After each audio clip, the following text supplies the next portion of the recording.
Do not attempt to adjust your podcast player. We are controlling the transmission. We are here to be your guide, helping you to explore local events, the art scene, music, theater, sports, and possibly a conspiracy or two. All here on the GCRX Radio and Podcast Network.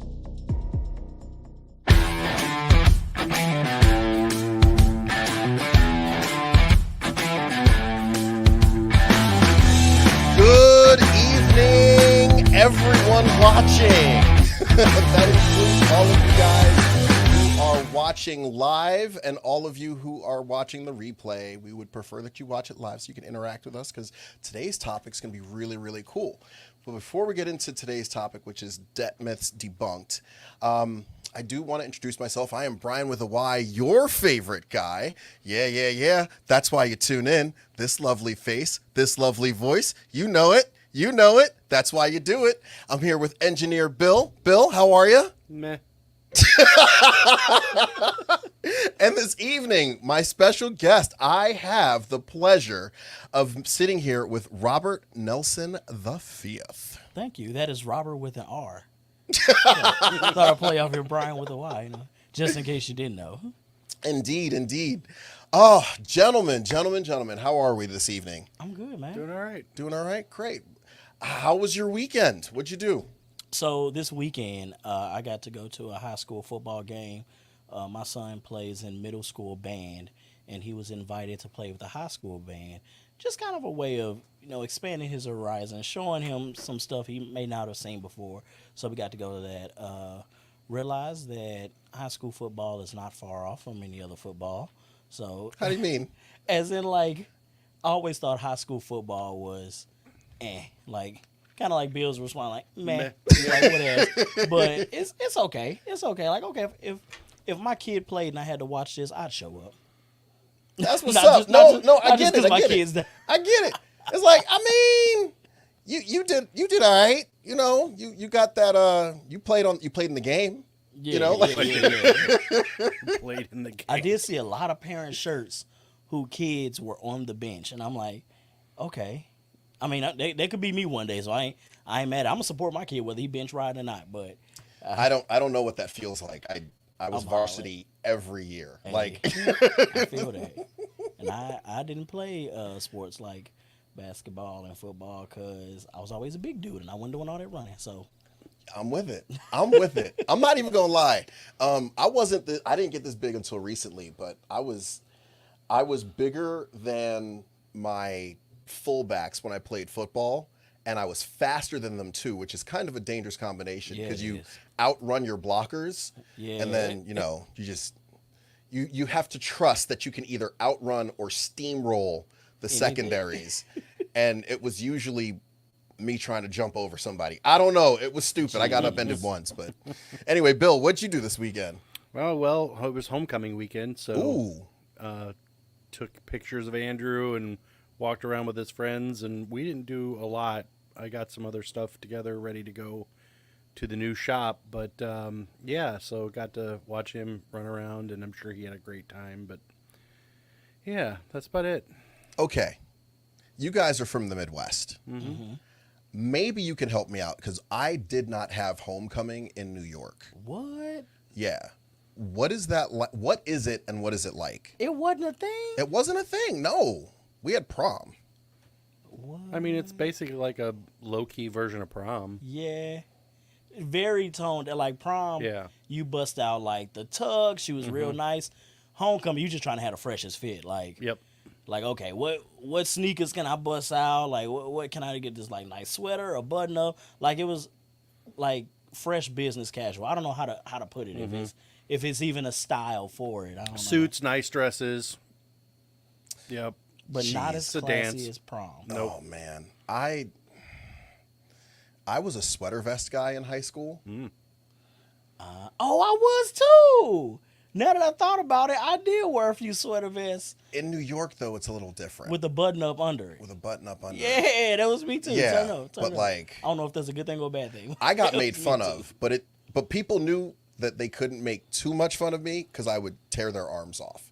So it was very much a situation of just like, oh, it's Brian in a sweater vest. Okay. Now that I've said that, I now need to wear a sweater vest on the show. See, I was a track kid. I could run. Like, so I still would have come up and like made fun of you or said something stupid. But I was and also then the ran. fastest guy in my school. You would not have outrun me. That's He fine. said you would have done it. I would have taunted you and then ran. Took off running. And then constantly watched my back. That's good. Yep, that's that's good. what- Let me see. What did I do this weekend? I finally saw the My Hero Academia movie. I've been meaning to see that for a couple of weeks. Is it the one with the island where they go to the island? No. That was the second movie. Okay. First movie, well, actually, they all end up on islands. I don't know how that worked. The first movie, it's Deku and All Might doing their double Detroit smash, which was cool. Okay. The second movie was Deku passing One for All to Bakugo, and the two of them on the island with the villain Nine. The third movie, some dude was trying to like destroy the world by pulling, like he was trying to purify the world of anybody with quirks. That dude's name was Fleckturn. This movie, there was a villain who decided that it was in his best interest to be the new All Might, so he had the ability to shapeshift, and that's what he did. He shapeshifted to be like All Might, and he was like running around like All Might. Like twice. Like he can just. Kind of like Twice, but you know what? He didn't have any of All Might's abilities. He just had the ability to like manipulate things. Oh, that so sucks. he kidnapped this girl who also had the ability to like amplify quirks, and it was crazy. But it led to a really good fight scene. Todoroki, Bakugo, and wait, hold on. It's Murder, Death God, Dynamite. His name is long. His name is long as all get out. But yeah, Deku, Todoroki, and Bakugo ended up having a real great fight against him towards the end. And I was Shazamming the songs because, you know, it's got that real killer soundtrack. But yeah. That's lit. I didn't know the movie existed. Yeah, the fourth one is in theaters now. Yeah. Like regular theaters? Like regular theaters. I went to AMC in Creve Coeur. I'm going to go look. I had no clue. Yeah. There's a movie theater right here that's currently showing Beetlejuice 2, Terrifier 3, and Smile 2. And then on the 26th and the 27th, or the 25th and the 26th, they're doing the Rocky Horror Picture Show, which is pretty cool, you know. Time warp. Let's do the time warp again. Let's not and say we didn't. Jeez. In addition, happening in Granite City, A Nightmare on Niedring House. It's a trunk or treat. There's going to be games and DJs over in Civic Park from 11 a.m. to 2 p.m. on October 26th. So, yeah. You going to have Reese's there? They going to have Reese's there? They probably will have Reese's. So, I think it was 2018. I was issued a very interesting, I don't believe it was a threat. I believe it was a promise. Bill's daughter, Kaylee. We had done a trunk or treat, and this was like the last, I think, Kit Kat. It was a Kit Kat, Bill? Oh my God. Yeah. So she unwrapped it, and she's like, yeah, I love Kit Kats so much. They're my favorite candy. And as she's about to put it in her mouth, I snatched it and ate it.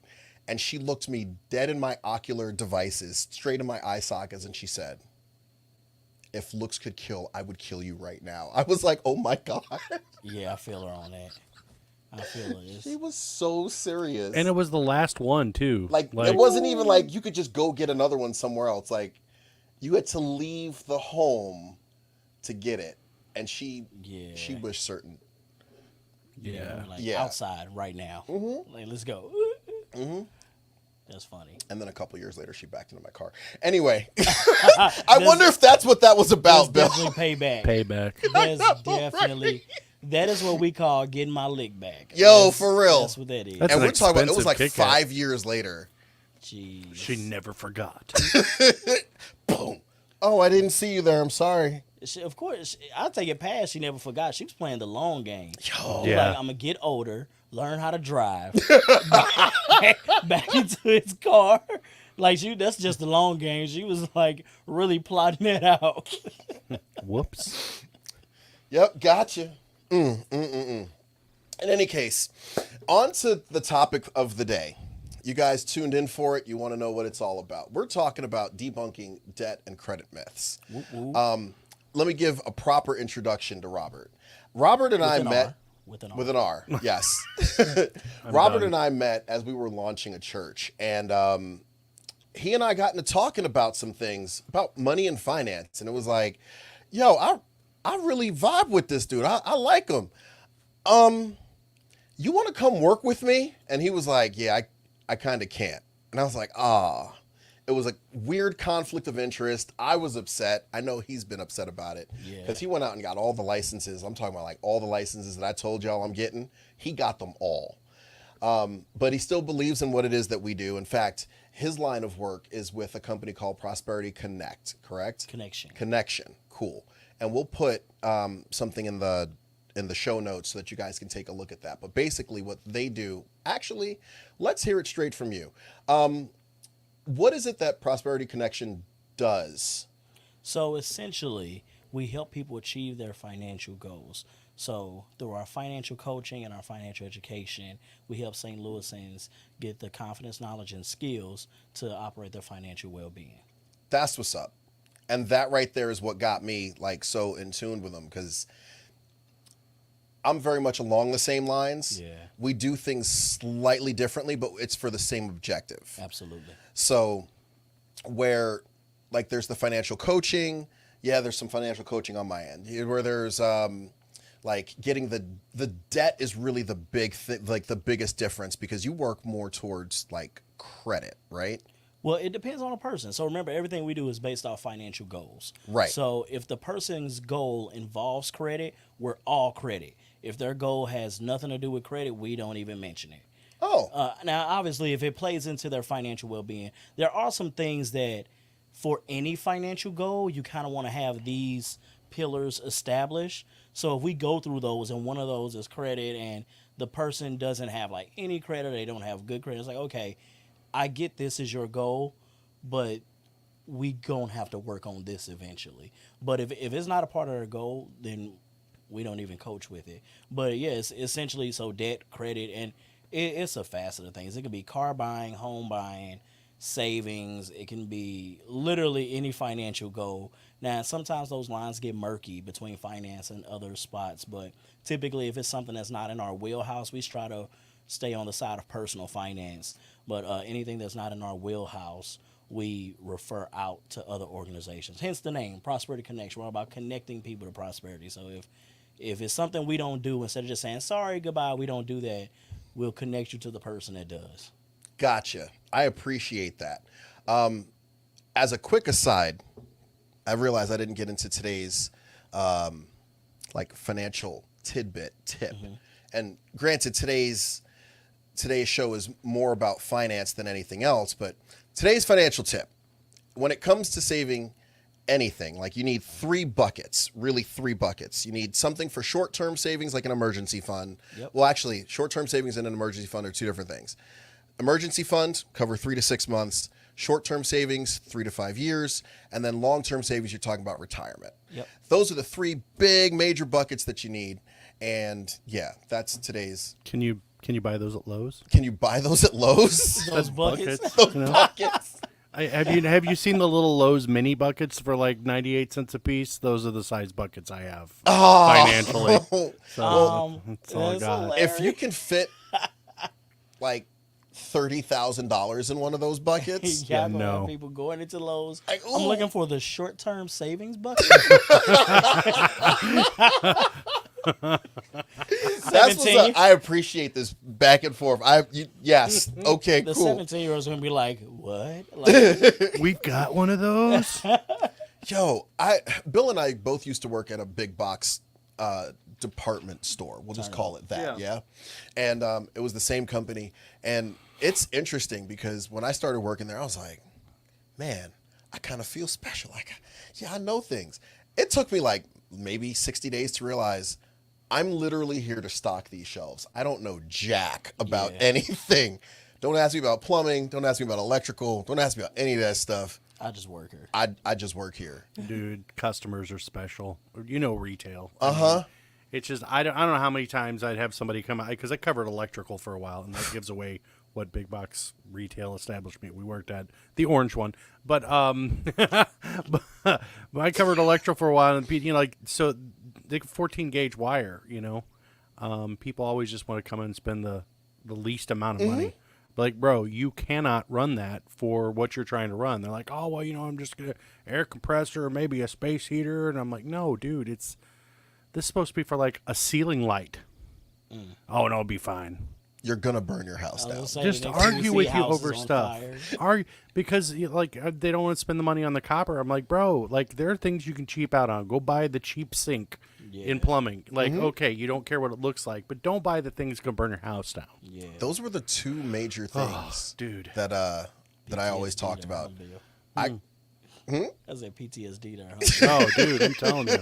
Or the people would come, like they come in and they buy tile, right? And this one lady's like, I'm going to buy a thing of tile every paycheck. And I'm like, no, you don't want to do that. Well, why not? It's the same. I'm like, no. Numbers are so different. The dye lot, like when they produce this tile, they make a certain amount of dye, and it's all the same concentration. They make very sure of that. Every box has a dye lot number stamped on it. And she just would not have it. And she came in and bought a box of tile every paycheck, and then she put it down and came back and complained about it. And I literally walked up to the store manager. I'm like, I had this conversation with her. The guy that is in that department backed me up and was like, you don't want to do this with any kind of tile at all. And she wouldn't have it, and she went and laid it down, and now you don't have all the same color tile. Jeez. What you could do in that case is a little bit of a mosaic. Like you do it like every other or every third. And that way it makes sense, right? Have somebody like, it's abstract. That's all. Right. Literally it. Look. But anybody that knows will walk into the house. Anybody that knows walk in the house and be like, you're stupid. I bought lemons. I'm making lemonade. You're absolutely ridiculous. That's it. Tell me you bought it like that. Yeah. Whoever sold me this house, they did these. They must didn't know about the dialogue. Exactly. It drives me nuts. Oh my In any case, I pulled up some information off of Forbes about student loan debt statistics, right? $1.75 trillion in total student loan that's currently sitting between federal and private. Like that's $1 trillion, almost $2 trillion. On average, each borrower owes about $28,950, which is interesting because like my student loan was like $4,000. There's somebody out there who's got like $300,000. Oh yeah. And that now brings our collective to $304,000. So like between the two of us, we owe 152,000. It's like, no, I don't. When they're 75 years old, they'll make their last payment. Oh yeah. Oh yeah. So my mom, she has a friend who refused to pay back her student loans, but didn't want it to negatively impact her credit. So after she graduated, she took out another loan and went back to school. She is now, I want to say like in her 70s. She's got, I think, 6 or 7 bachelor's degrees. Oh. Wow. A couple masters. And it's just like, just keep on going. At least now I don't have to pay it off because I'm still in school.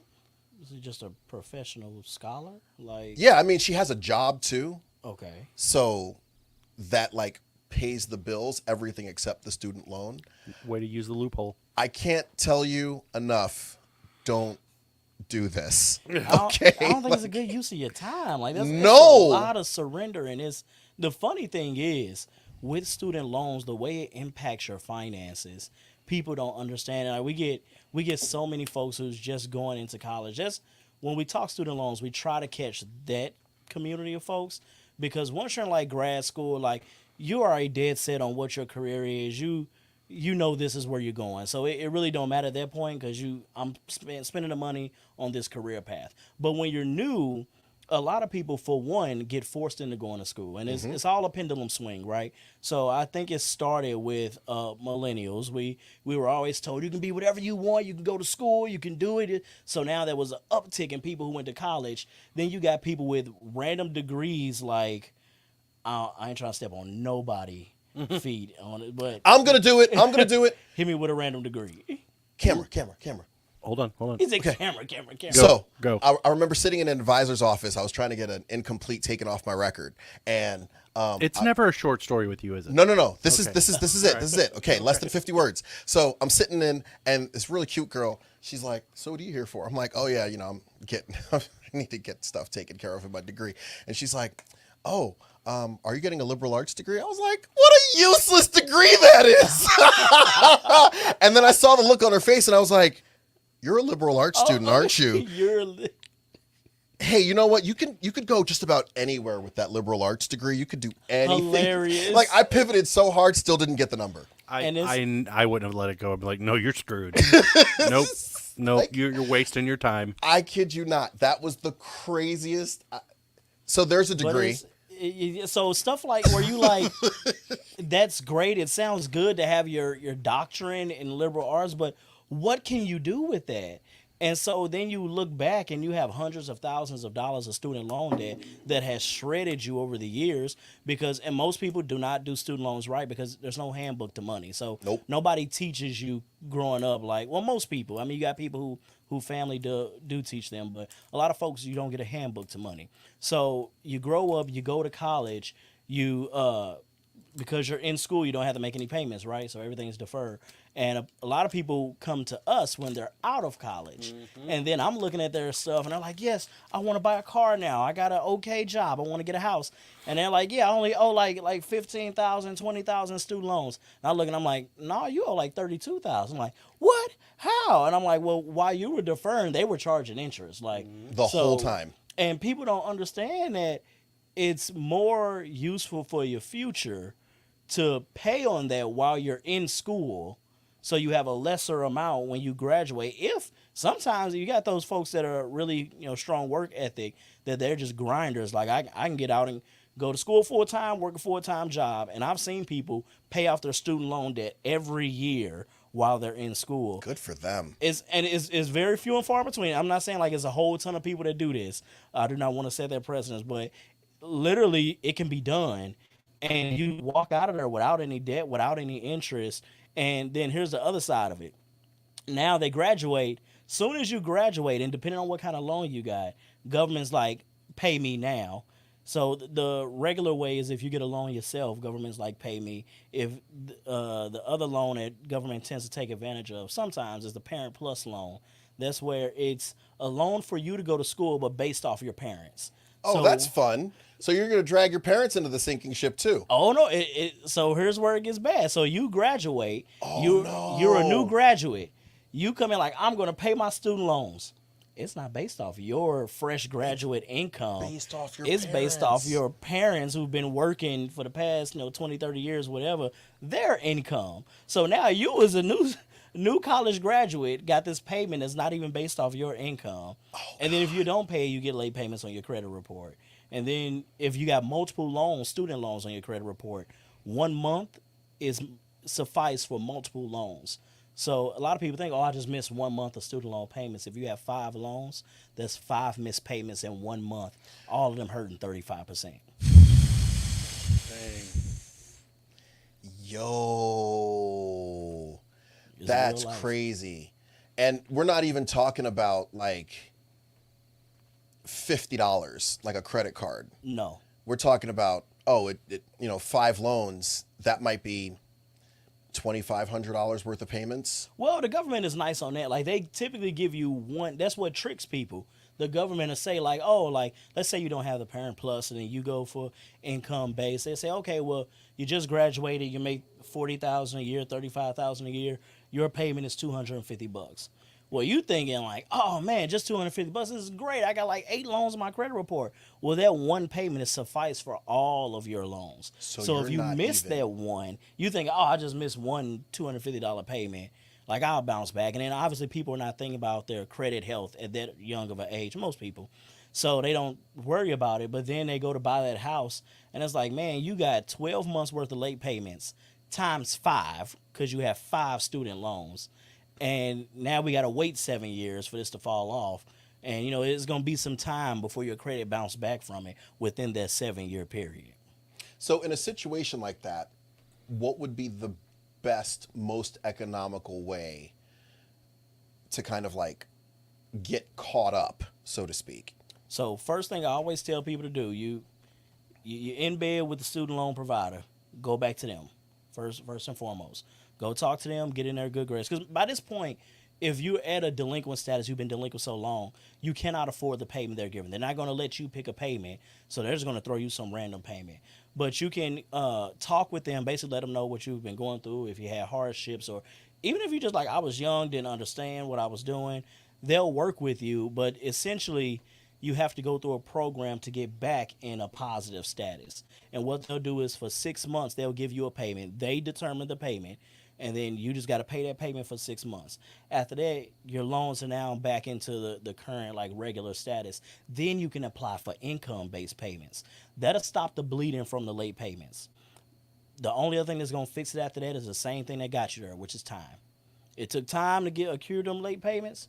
It's going to take time to fix it. So time and positive history. But that's why late payments are so important on credit reports, and to stay away from them because they hurt the most. And as long as it was a legitimate late payment, there's absolutely nothing we can do about it. So when it comes to like credit cards, same rules apply or what? As far as late payments? Yeah. Absolutely. The issue with credit cards is a lot of people, it's not necessarily the payments, because people see that as a benefit. Like, oh man, I just spent $500 and my payment's only $50. And they think it's the best thing in the world. Credit cards eat you up in interest, and they do it very slowly over time. That's that rule of 72 in reverse. Yeah, literally in reverse. Yeah. And people, they pay those on time typically. It's just they don't, because they only get stuck paying that minimum payment, they don't make any strides on it. And what I always tell a lot of our clients, especially, I'm going to put it like this. Credit is a game. It is made for us to lose. Credit was never created for anybody to do it and succeed. That's why organizations like ours exist, because they don't teach you how to play the rules. Right. But you have to play this game in order to live life. So they throw you out there, play the game. You're like, I don't know how to play. So you just start doing stuff. And in my own personal journey, I had one golden rule that I learned from my mom. And it was, you borrow money from somebody, you pay it back. And you pay it back with the same, emphasis you had to get the money. You ever loaned a family member or anybody for that thing money, and like when they like, oh, I need like $50, and they're like, I will meet you halfway at the moon if I have to get this $50. But then when they have the money, they're like, hey, yeah, can you come to my house? I got your money. Come pick it up. No, you bring my money to me. Like, you were willing to take shortcuts and meet me somewhere and do all this to get the money from me. Remember the moon thing? Yeah, like bring it back to the moon to give it to me. And so that was what I learned, right? So pay your stuff on time, pay it back if you borrowed it. And even that rule alone is not enough to succeed in credit. So with credit cards, they get caught up in this minimum payment trap. It's like, I'm paying it on time. I'm doing great. That's helping you with your payment history. But the analogy I always give is that nobody ever plans to be $50,000 in credit card debt. It happens very slow over time, because credit card is like this little monster and the credit card companies know this. They, like I said, they set it up like this. That's why credit, believe it or not, using credit cards plays a role in your credit health. So using your credit card makes up 30% of your credit. 35% is payment history. The next biggest chunk is 30%, and that's how you use your revolving debt, which is your credit cards and other like debts. So they put it a part of the game, but made it so you can lose.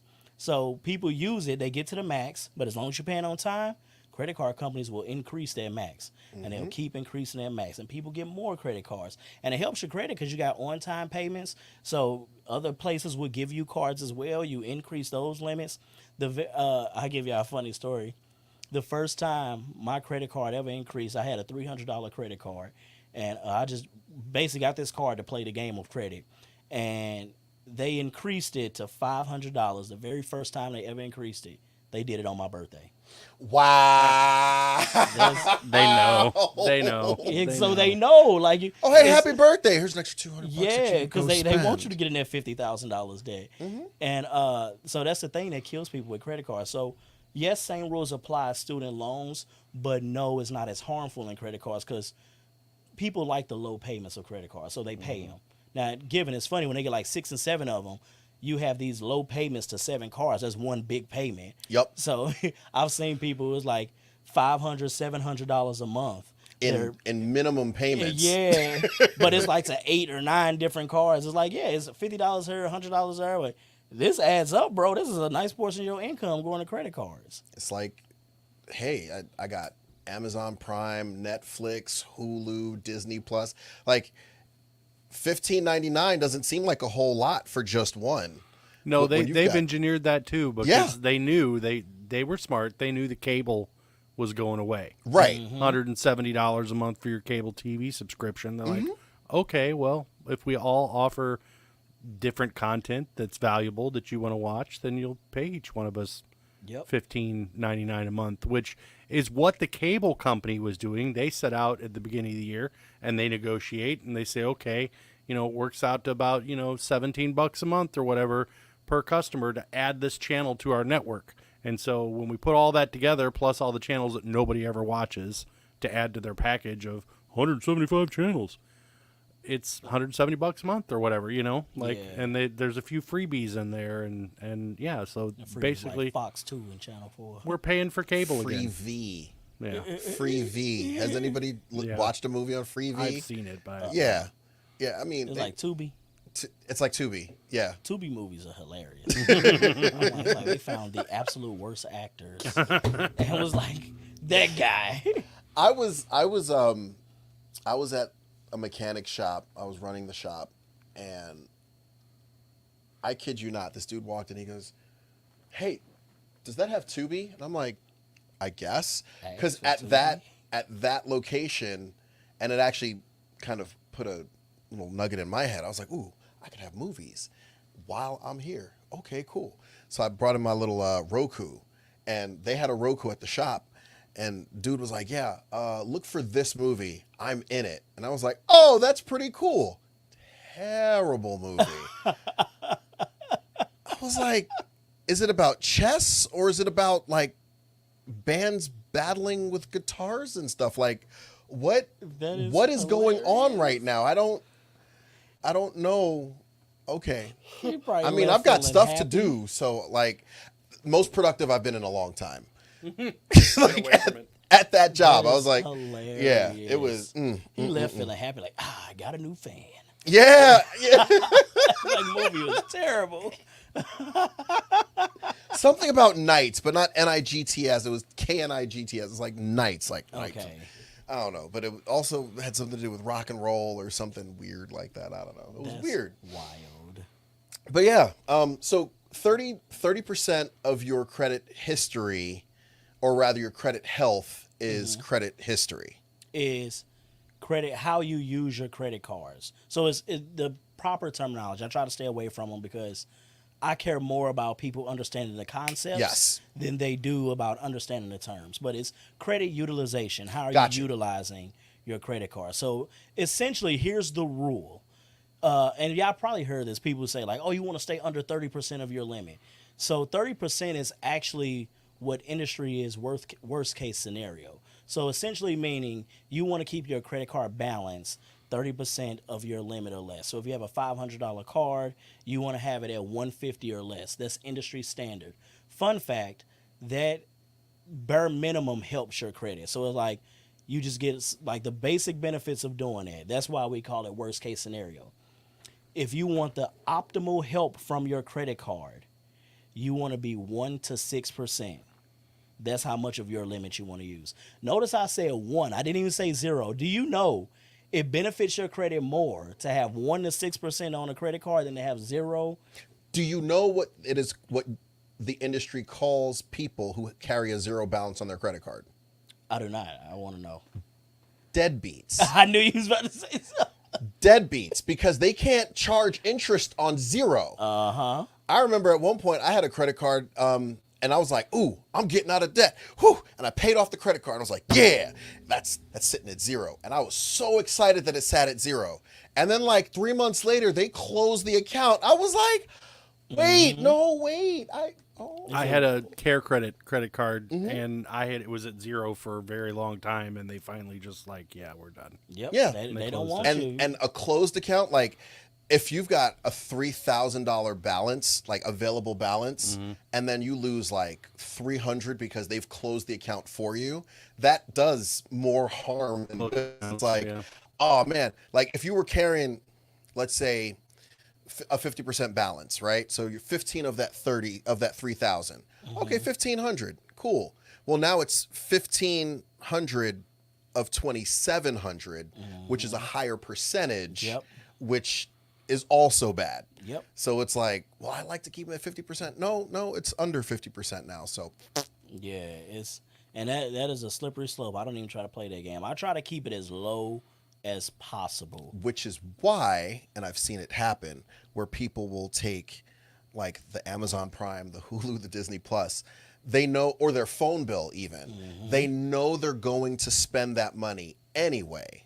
So I'll just charge it to my card and then pay off the balance on the card. Yeah. Or charge it to the card and pay off all but like $2 or something on the card. Yep. Just so that there's some sort of running activity on it. Yep.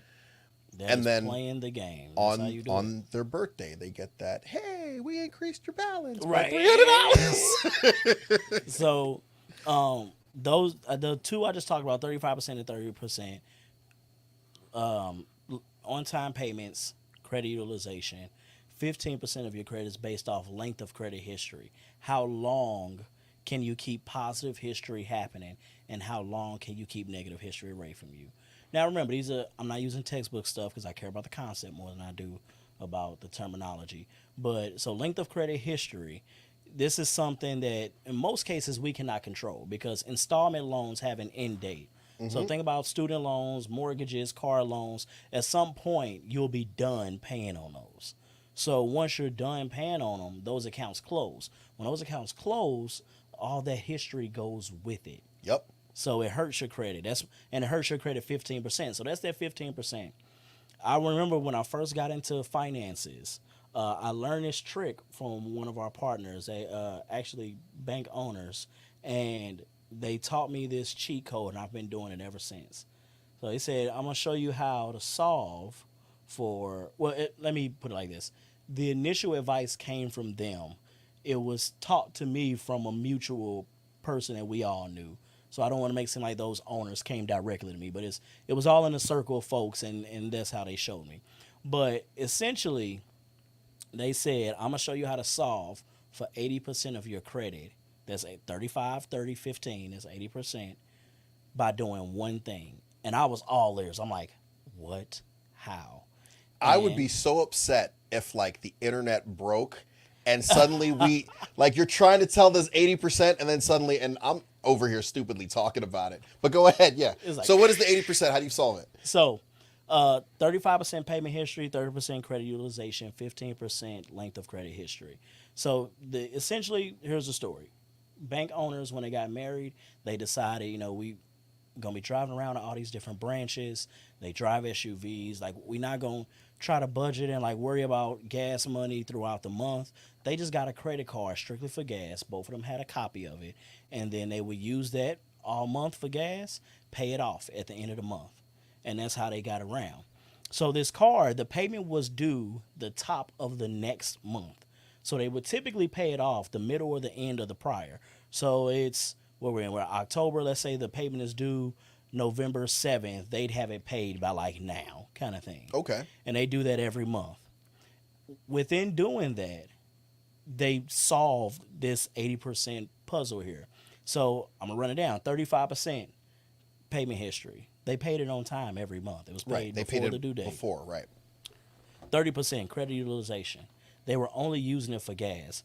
They didn't tell us the limit, but assume exceptionally high limit, and they were only, let's say, $800, $600 a month, or whatever on gas, and that's at max.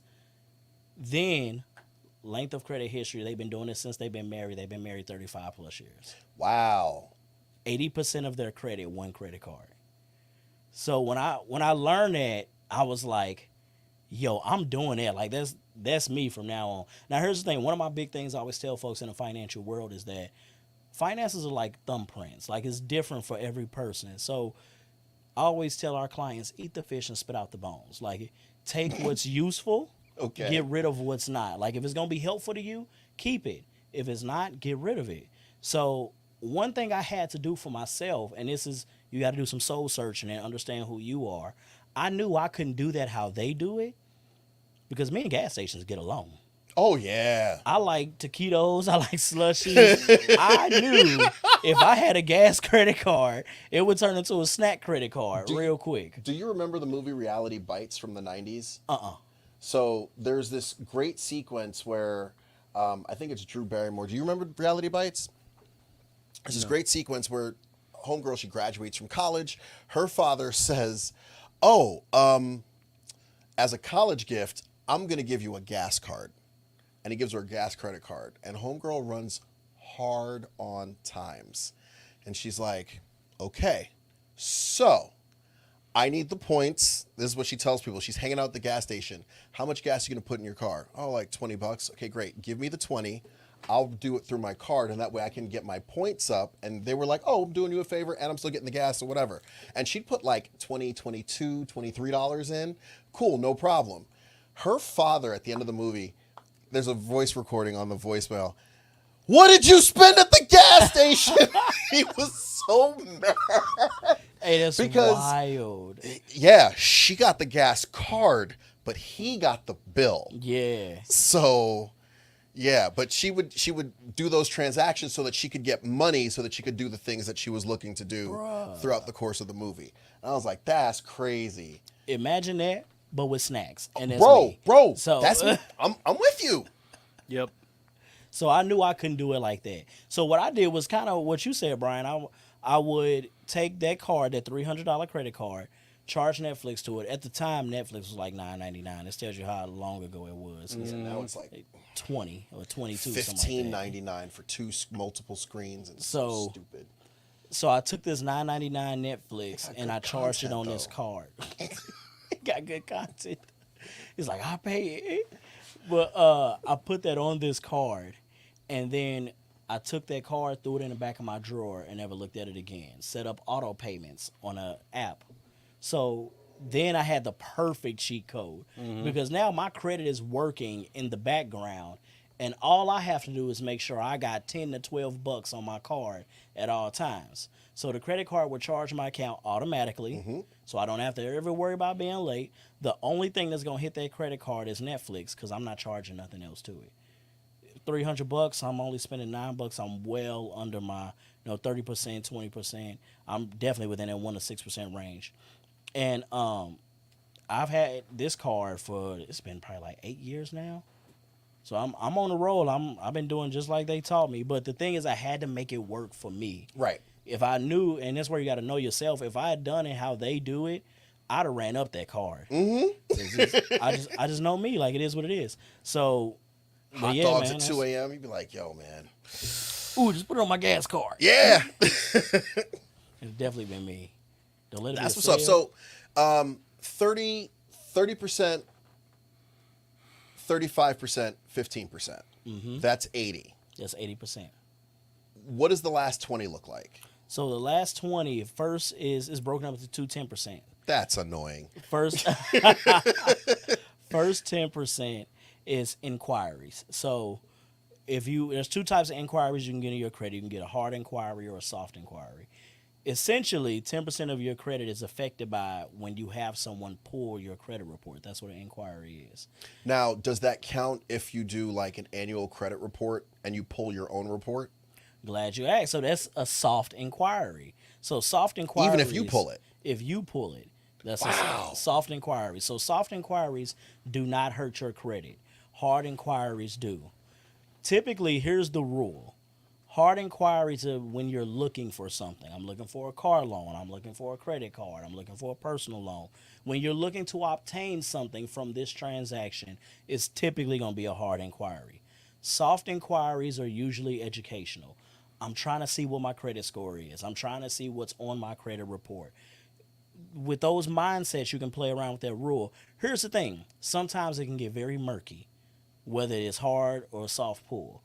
So I always say before surrendering any information, always ask, is this a hard pull or a soft pull? And see, that's where the lack of education gets me, because I can remember going to like the baseball game in like the early 2000s, and there'd be somebody sitting out there from like Citibank or something like that, and they'd be like, free t-shirt, just apply for a credit card. Yep. And you're like, okay. And so you apply for the card, and now there's a hard inquiry on your credit report. Yep. And you got a free t-shirt out of it. And then that also brings me back to, hey, like, you know, we developed this credit system in the 80s because it didn't exist before that. Right. Yep. And is it not time to maybe modify some of the rules? Because people are hitting your credit up for stuff all the time. Mm-hmm. Some employers are hitting your credit up. Yeah. To Absolutely. see if you need to be employed with them or not, which I also think is kind of crap. But, I mean, sometimes I think you look at those, like, hard inquiries and you're like, okay, you know, so I was looking, like, why should that punish me? So check this out. And on the same page I remember I bought a car in 2000, I think it was 18 or 19. Mm-hmm. I applied through the dealership that I was getting it from. Okay. And they were like, cool, we're going to do some inquiries to figure it out. Well, okay, cool. I get the car, I get the loan. 4 months later, car is totaled.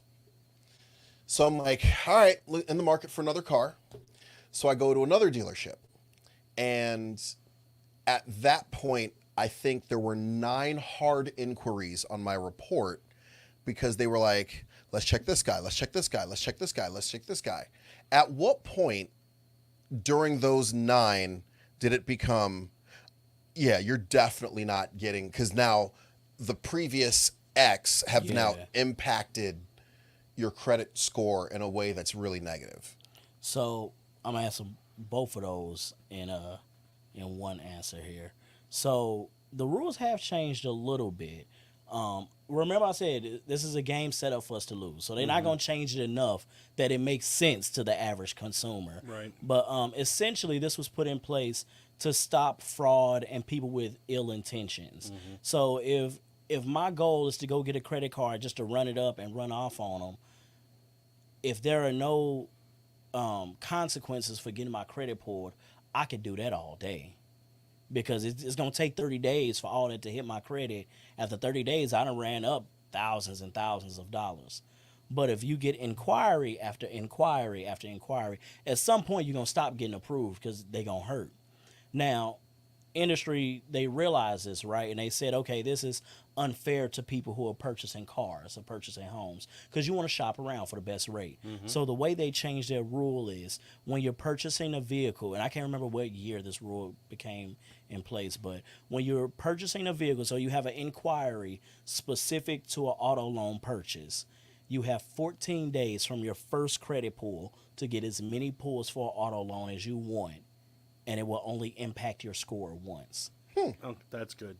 So now all the inquiries will still show, and if there's any reason codes that the credit report spits out, which essentially is the credit report's way of telling the consumer what's wrong with their credit report, that's all algorithms. The computer doesn't know, oh, they just apply for an auto loan. All they know is that they have too many inquiries. So it may still say too many inquiries, but as long as they're all for auto loan, it only impacted your score once. So 14 days for cars, 30 days for homes. Interesting. So if you're in a market for a home, you got 30 days to get as many credit pulls as you want. That's interesting because I know at one point, the new dealership that I was working with was like, okay, so we can get you this significantly like I had a 2017 Sentra that got totaled. You could get this 2010 like Jeep, but you still have to come up with like $5,000. And I was like, well, why? because the loan for the Sentra hasn't been paid off yet. Yeah. And the insurance companies that I was working with, apparently I had like, there was like the primary insurance, then there was the Gap, and then there was some sort of third tertiary insurance company. But like the Gap was saying, yeah, we're not paying out until you guys pay out. And this company was like, we're not paying out till they pay out. And it was like a Mexican standoff. Like everybody's holding guns at everybody. And I'm standing in the middle going, can somebody please just pay this off so I can get a car? Yeah. Because Brian is going in for surgery and walking is going to be difficult. Like, just please let me know. Right, for and real. it wasn't until, when I tell you months later, it took somebody just going, this is stupid. Send the check. Yeah, see, I think there needs to be better regulation around that too. You're not the first story that I've heard where somebody's been in an accident, paid the extra for Gap insurance, and then just been strung along. Yep. Yeah. The entire And I'm talking about, it was Because like nobody 6 wants to months. pay. So it's, No, but like, listen, if I'm paying for a product and you say, hey, yeah, I've got you covered. Yep. Okay. We've determined, the accident was or was not your fault, whatever it looks like. Let's say it was not your fault. Cool. It should be cut a check. Yeah. Done. Not I'm going to jack around and play stupid games. And of course, if there was an insurance industry executive sitting in this chair over here, he'd be like, well, we've got to blah, blah, blah, and do the blah, blah. No, it's bullshit. Yep. If your customer had an accident that was not their fault and they paid for your product, they paid for your Gap insurance, you cut them a check. Yep. And you answer all the other little questions later. The expression on my face, it was like a giggle, is you mentioned the executive sitting here, and you mentioned also about them giving an excuse, and I saw myself jumping over the table to tackle Yeah, them. it's just silly. You son of a... Yeah, I mean, You better honor... No! we're hearing stories, of the recent flood that these people who now don't have homes, like their home doesn't exist, their mortgages are going in default because, their job may not exist anymore. They Right. can't pay their mortgage. The house doesn't exist anymore, and the insurance company can't get adjusters in there to look at it. It's gone. Like that should be a situation. Like, I don't care. Yeah, some people are going to cheat you. Freeze everything. Some Yeah. some people are going to cheat you. Well, yeah, we should freeze the banks too. But as far as the insurance goes, some Well, I was people are talking going about to just cheat you. the mortgage, like- some people are going to they're going to do bad things, but you can't punish everything for some people's actions. Yeah. Right. So, like, you should be able to be like, hey, I took this photo in the photo data that comes with every photo that you send. I am at the latitude and longitude where my house used to exist. You can see that it's gone. Cut the check. Yeah. Here's an even better idea. I'm standing on top of my house. The rain has fallen so aggressively that I am standing on top of my house. Can you please cut the check? Like, Right. I can't do anything because I'm standing on top of my house. And as far as you said about the everything should be frozen, I would immediately respect a bank or a mortgage lending institution if they were like, hey, for all the people who have loans with us in this North region. Carolina, Yeah. we're going to go ahead and freeze your mortgages until we can get this figured out.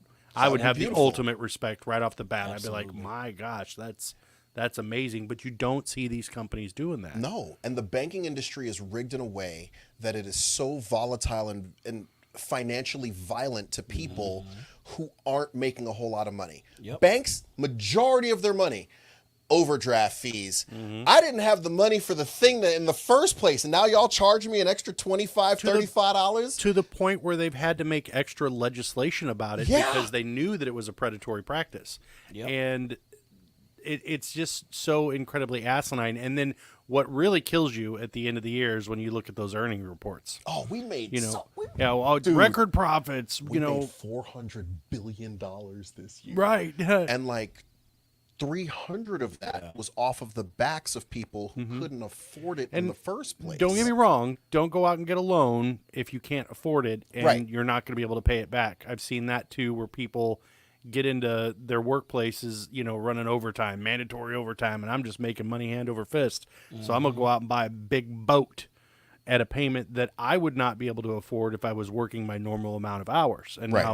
now they're coming to their boss screaming, I need more overtime. Well, there isn't any more overtime. Well, I can't make my payments. Well, that's because you're stupid. So, Like, I don't know what to tell you. Yeah. quick sad note.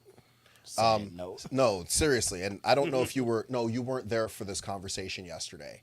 I found out on Tuesday that a guy that I used to work with passed away. He was 39 years old. He was picked up in a jurisdiction. I'm just going to keep it vague. He was picked up in a jurisdiction for driving under the influence. He called his manager and said, hey, I'm being arrested for this. And outside of the litany of health issues that he had, I don't think he had his heart medication with him. And 12 hours after he was taken in, he went into, I don't know if it was cardiac arrest or what, but he didn't survive it. Dang. And I know that he was working really hard to take care of his kids. He was working really hard to pay off some debts that he had and just to live. And I mean, like to the tune of working 6 days a week. And just, he's no longer with us. So like in a situation like that, and it's grievous, I suppose is the word. I'm hoping I'm not like misusing that. But the idea of literally working yourself to death so that you can make the money that you need to pay your bills and everything else. And it wasn't a situation where like he bought a boat. It was, I'm just trying to live. I'm just trying to live. Like, Well, and many people are living just fine, and then something happens financially. And what you've said about having the emergency fund is great. But, like, listen, sometimes, especially in a crappy economy, and in an economy or in a time period where the jobs just aren't as plentiful as they were anymore. Yeah. Even though I got 6 months to live off of, that goes away really fast. Yep. And then now you're not making your payments that you got to start picking and choosing. Okay, well, I got to pay the electric bill because we got to have electricity. Right. I ain't paying Discover. I ain't paying American Express. Yeah. Like, I was doing fine. I wasn't up to my elbows in debt beforehand, but now that I don't have any income coming in, I can't afford to pay that. Like, which you know? leads to the last thing that we're going to talk about, predatory loans. These companies that take advantage of the people who they're just trying to pay a bill. They're trying to get groceries. They're just trying. I wish every one of these Title Max and World Finance and all these. I wasn't going to name no names, Len Nation. Nope. But like, Yeah, I wish every one of these places with a little brick and mortar that makes it like, oh, we do other financial services too. No, you lend money at a high interest rate. ridiculous. And we're games. talking 300, 400%. Yep. And it's only supposed to be for like a year and a half, but that stuff compounds quickly. It's actually supposed to be less than that. Oh, wow. So the term payday loan was coined because this loan was meant to get you to your next payday. So it was only meant to be 2 weeks long. But essentially, if I came to you because I didn't have $300 this pay period, I don't have that same $300 next pay period. So I can't pay you then either. So essentially that's how they started. And I was like, well, we charge 400% interest rate, but that's because we're only charging for 2 weeks. So that doesn't equal a whole ton of money. But most people are not going to be able to pay that back in 2 weeks. No. So that's another 2 weeks. That's more money. Another 2 weeks is more money. Now we're looking at like $4,000 for $300 that you got 2 years ago. And the rent-to-own places do the same thing. Like, Yeah. oh yeah, you need a refrigerator and you're broke and your credit sucks. We got you. Yep. 90 days, Your- same as cash. Your refrigerator that's another was, $9,000 by the time you're done paying it off. If you pay it off at the agreed terms, you just got yourself a $9,000 refrigerator. Right. Yep. And it's not even That was stainless probably steel. somebody else's refrigerator. Right. Oh, It was absolutely. repoed. Possessed. It was repoed once or twice already. It's like, oh, hey, yeah, that one's going back out. Right. Back out? Yeah. Just, make sure you wipe it down with Clorox, put the tape back on it too so it looks new. Yeah. Yeah. It's Grab like- one of those extra refrigerator boxes in the back, put it back in it. Yeah. Have y'all seen any of those places, like been in one recently? Uh-uh. They have purses now. Oh. So like the designer purses, Stop. I swear, you can get from a rental on place a designer purse. I'm like, so they're putting people in debt over Kate Spade and like I don't know all the purses, you know, Gucci my wife and don't wear stuff. purses, but like Yeah. Gucci, all that. Parada. Yeah. Well, I mean, weren't they doing that with like? Hakuna Matata, and I'd have been like, yep. Yep. Purse. weren't they doing that with like rims and stuff too? Was it like a Yeah. rent and roll or something like that? Rent and That's ro- a place bro. too. Yeah, go get the rims you want, and they're on a rent to own basis. Yeah, man. That's because we live in a society that tells you this is the lifestyle you should live at any cost, and people go and fight to live their lifestyle. Like, it's just some things I don't care how successful I am, I won't settle for. Like, I don't like. My kids can come and say, "Oh, well, we need this or I want this." Why? Like, I don't. I don't care how much money we have. Right. Oh, that's It's so just cute. some stuff I'm not gonna do. Like I would like to live a luxury life if ever, you know, God willing is warranted, but just some stuff I just can't see my like, nope, not doing it. I when children say to me, "I want this," and I ask the question why, because I don't see doing anything without like a why behind it. Yep. Why? Well, because so and so has it, and I want one too. My response is, and people in hell want ice water. Yeah. That's what And we it's say, like, too. that seems a little aggressive. Look, I can teach you the lesson now, or life can go out there and super spike V-ball you. Just pow, pow, pow, Yes. okay? And I promise you, me telling you that people in hell want ice water versus you going out and getting sucked into, oh man, I got this car. It's a 12-year-old car, and my payments are $621 a month.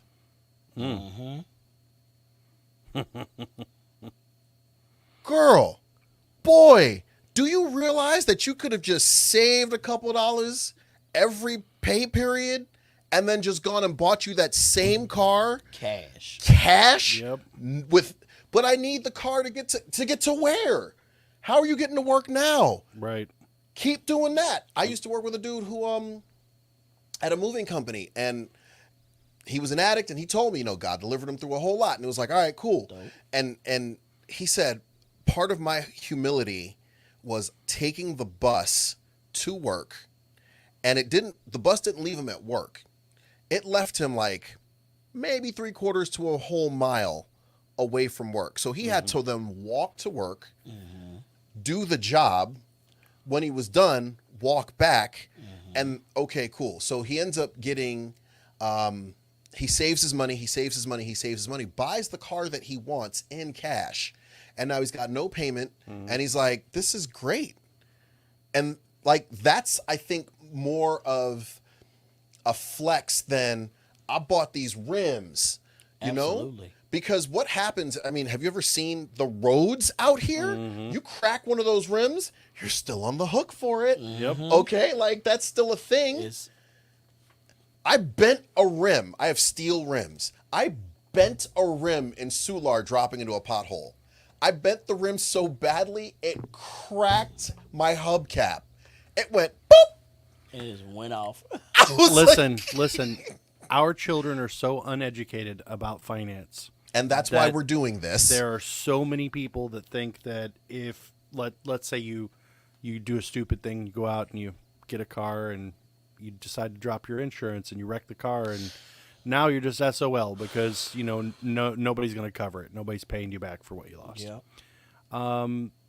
For some reason, they maintain a mindset that, well, I don't own it anymore. It's gone, so I don't have to pay for it. Like, Oh, literally, my I've goodness. heard kids be like, oh, well, you know, like if it gets stolen or something. Like, no. You're still paying for it. Like, if I go out to insert cell phone provider company here and buy a brand new iPhone 16 Pro Max or whatever the heck it is, and it gets stolen tomorrow and I have no insurance on it, I still have to pay the installment plan for that phone. $20.99 a month for the next 3 years. Yep, and they're not going to stop. And they're like, sucks to suck, bro. I mean, you know, we got these plans. We tried to get you to put the add-on on there. You're like, nah, I'm paying that. And now you don't have a phone. Not Yeah. even as far as kids, man.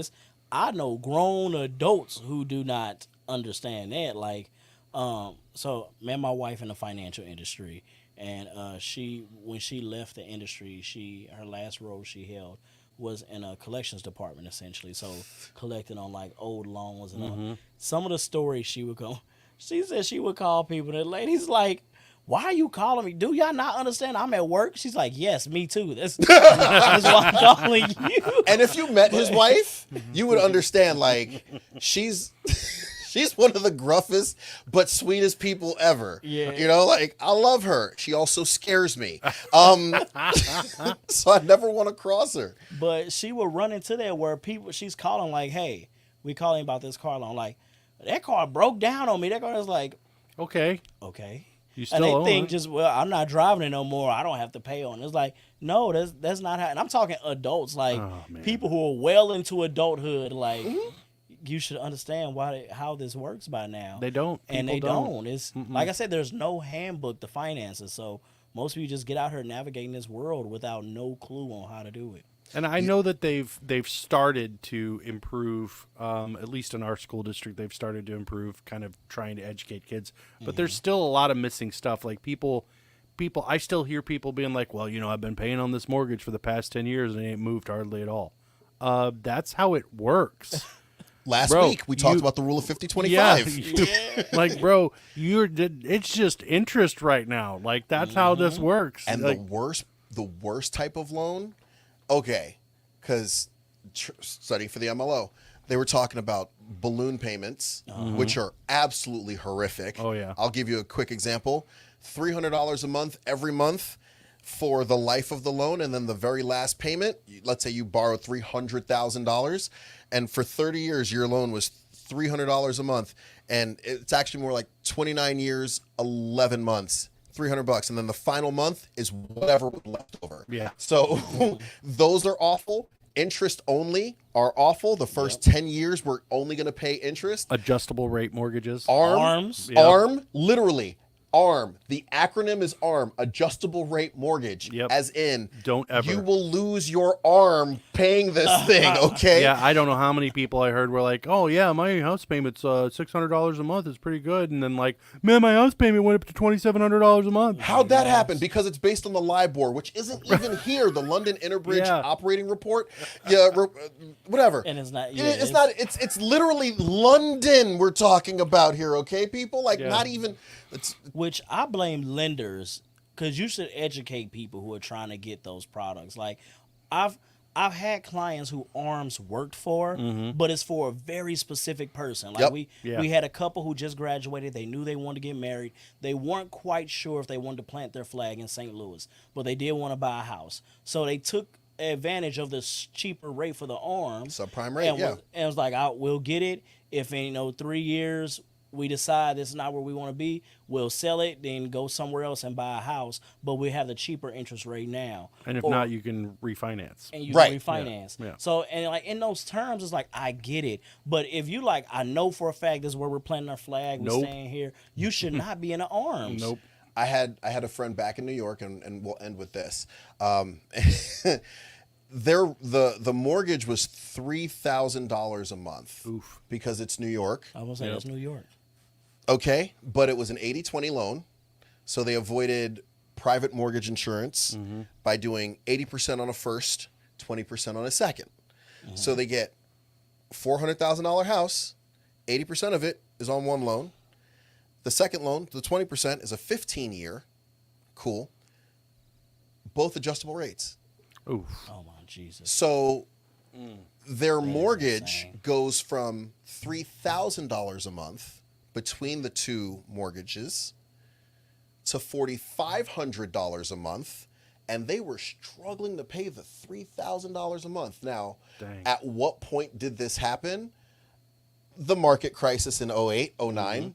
So they got to stay in the house because the judge was like, okay, so we're going to use this chair as like the CEO from the other company. Yeah. Oh, so you guys decided to play games and you screwed with people's lives, and now you expect them. Yeah, we're not only fining you, but like they're going to get to keep the house. And we're going to drag this out until you can come up with some sort of recommendation that would work for them. And it was like, oh my gosh, so they had to go to loan modifications, but that took like 4 or 5 years to get that done, which was nuts.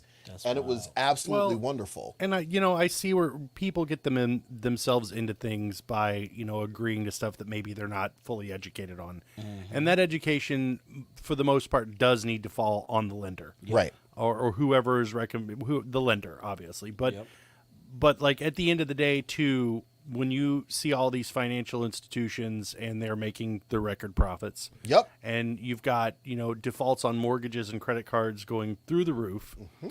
And those different types of practices are happening when the interest rate spikes, like you said, during times of financial crisis. There needs to be some accountability for some of these lenders. 100%. Like, listen, you guys play this game. My mortgage started off with Wells Fargo. It has shifted over the period of our loan through like 4 different lenders. Yep. Like you guys just sell it. You just sell it. I have no say in you guys selling it off. Like I don't care. Nothing changes. But like, still, I don't like you guys just play your little game in the background to make as much money as you can. Which I get it. You have shareholders, investors, and employees, and a business to run. But you have so much money. It's absolutely ridiculous. It's like Scrooge McDuck swimming in the sea of money. and then like somebody has a problem that's like a legitimate problem, not they were irresponsible and whittled their money away and can't pay. Death of one of the parties or something. They, somebody got disabled, lost a job, and his insurance didn't really cover, him lost wages and all that stuff. And you're just like, nah, sorry, peasant.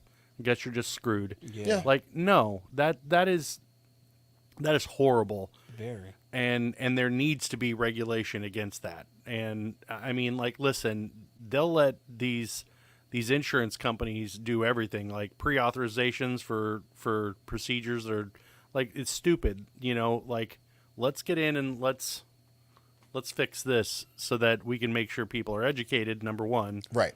And number two, when people have hard times that are legitimate, it needs to be taken care of or helped or something. A lot of that stuff is like in the literature you're supposed to sign at closing. But if you ever done a mortgage closing, it is, aside from TSA, probably one of the most stressful things you could ever do. Like, I feel like TSA, you are never fully prepared. Like, you're like, okay, I don't have nothing in my pockets. I don't have. And like, does your hoodie have a sports logo on it? Take it off. Go back. Go back. And it's like, Jesus, I'm never. You got prepared. the old lady that walks through with the bottle of water, and they about sacrifice her. Like, she's like 90 years old. Like, this chick's blowing up a plane. Like, I mean, I get maybe the terrorists have gotten desperate and like send in the old ladies. I don't know, but like she's got a bottle of Aquafina and it's sealed. Yeah, and she's sealed. like, well, I've got to take my medicine. And you're like, tackle her to the ground and break her hip. Get the bottle. They got right. all to. Dang, I'm knocking out the mic. Right. We're gonna kill you. Like, and then they shut everything down and like, bro. And that's how. So right after TSA is loan closing for a mortgage. You got like 85 documents that you're just like, bro, this document's for this. This document's for this. So a lot of that stuff is in the literature, like, oh, you're agreeing to an arms. This is the nature of arms. But because they throw it in there, and it's like I was taught to read over stuff before I sign it. And this loan closing, they're like, Robert, come on, you got to sign and move on. I'm like, but I don't want to sign and move on. I want to read this. Like, but like I don't know what this is. And you're absolutely right, because we're seeing more and more of that. We just talked about that. The lady Disney. whose husband died in the Disney park got told, you're just SOL because you have a Disney Plus subscription and it's a hold harmless for us. Yeah. Like, whoa. No, like nobody reads those terms of service. So like even there, like it's another thing to add on the pile of why should my things. subscription have anything to do with being in your park, ride? right? Like, But because some Disney lawyers like, no, this is worded, so if you're even in the park, you can't hold us liable for it. Like, come on, Disney. Yeah. Like, even if you paid the entirety of the medical bill and made that woman a rich woman for the rest of her life, you guys are still sitting on $4.7 trillion. It wouldn't even impact you. In fact, it would be a plus for you because you'd be like, hey, like, listen, we're going to do this. And then, like, the media would be like, bro, they took care of her. Look at that. Yeah. Like, these companies Disney is supposed to be the happiest place on earth. Yeah, these companies spend all this time. Like, I told the story about my grandma that fell in Walmart and it was not her fault. It was on video, and they just drug her through the mud. And I don't even know if she hardly got anything from them. But for years, she was in her 80s at the time. They're like dragging her through, like, we ain't paying nothing. Like, you know, if Walmart would have been like, we got you, like, that is a PR like plus. Like, they spend so much time fighting people, and I get it. Like, if you start giving away money, people know you. Like, I'll just get it from Walmart. Look. Yeah. But like for the legitimate ones, like you got, It's high. right, but you got your lawyers that are already saying, hey, like, we got a way to get out of this. Like, the wet floor sign was kind of within like human peripheral vision. Like, you know, like, we got a way to get away with. Like, so they're picking the fine details out of this to determine, can we get away with it? So you can go through and pick the fine details out and be like, look, that guy intentionally did that, and probably prove your case. But if you took care of the people that actually need to be taken care of, you would be respected more. Mm-hmm. Absolutely respected more. Absolutely. Like, you spend so much time trying to defend yourself against petty little cash. Mm-hmm. Like, bro, you could probably cover what my grandma needed out of not even a quarter of that store's yearly earnings. Just that store's yearly earnings. Yeah. Yeah. And I've been a notary at a house closing. 85 pages. Yeah, no. 2 times 170 pages, and I pull up and it's like, all right, so here we go. Guess you need to start bringing your lawyer with you to signing. Like, So you here's know, the thing. like, As a notary, you're not supposed, even if you've been in the industry, your job is just to watch them sign stuff. Yeah, you can't say You are not allowed to explain a thing because you are not a lawyer. Yep. But if you wanted to, if that party wanted to bring a lawyer to the signing, they could. And the lawyer would explain all the legalese of it. But people would ask me, so what does this mean? And my job was literally just to read exactly as it read on the paper with no interpretation. Right. They're supposed to interpret it themselves. And it's just like, well, but what if we need clarification? Well, then call, like, we can take a moment and call, like, the Whoever lender. gave you this because, and they encouraged us. They were like, look, you can, like, let them know up front. You're just there to watch them sign the documents. Mm-hmm. They're there to endorse everything. They're not, you're not there to explain a thing. Yeah. So please don't. And 'Cause that's you'll in, only that's in muddle things up. everything. That's how these Yep. insurance companies, like, I saw, like, immediately after that flooding in North Carolina happened, people were like, don't tell your insurance it was flooding. Do not tell your insurance it's flooding, because they'll either give you significantly less or nothing at all because you don't have that policy. Like, okay, it's straight wind damage is different than flooding, and so on and so forth. In certain areas, you just can't get flood insurance. So, you know, if you have a hurricane come through, and so the hurricane didn't, like, destroy your house completely, but the water finished it off. You say flood, it's done. You don't have flood insurance. You're not covered. Yeah. But even if the water had not come through, the hurricane still destroyed my house. But you said flood. You said flood. Flood. And now they're screwed immediately because, like I don't know, especially in a time of, like, you know, all hell has just broken loose. Yeah. And I'm, like, losing my mind, probably in tears, or my wife is in tears, or whoever's in tears, like, and we're trying to get a hold of this insurance company, and you say one wrong word. Done. It kills everything, yeah. It don't even matter whether it was or wasn't. You said it. You said it. You said it, and you're on a recorded line. That's So they go back to it, yeah. terrible. Yep. You're absolutely right. In any case, we are going to wrap it up. Robert, with an R. Yes, sir. Thank you so much. We got to bring you back so that we can talk more finance, man. I Yep. love these conversations because it's Absolutely, like man. they're very informative. We definitely want you guys to know what's going on, how to improve your financial health. I'll come in next time we do a talk like this, and we'll do stats on how, like, financial health and physical health, like, there's a correlation between the two. Absolutely. Because, you know, you start stressing about your money, you're not sleeping well, you're eating more, you know, like, it Yep. just takes on, it's a beast of a different nature. Yep. Bill, it's always wonderful to have you here. I'm Same. so glad that you're with me every week. I appreciate that. Guys, I hope you got something out of tonight's show. We are going to do at least one financial show a month so that you guys can, like, help bolster your financial intelligence, because I want you guys to win. If you win, we all win. You're awesome. You're amazing. You're fantastic. Where are we? Oh, yes. Coming to you live from Studio B. Right here in Granite City, GCRX. Thank you so much for your evening and your time. Have a great rest of the week. Peace.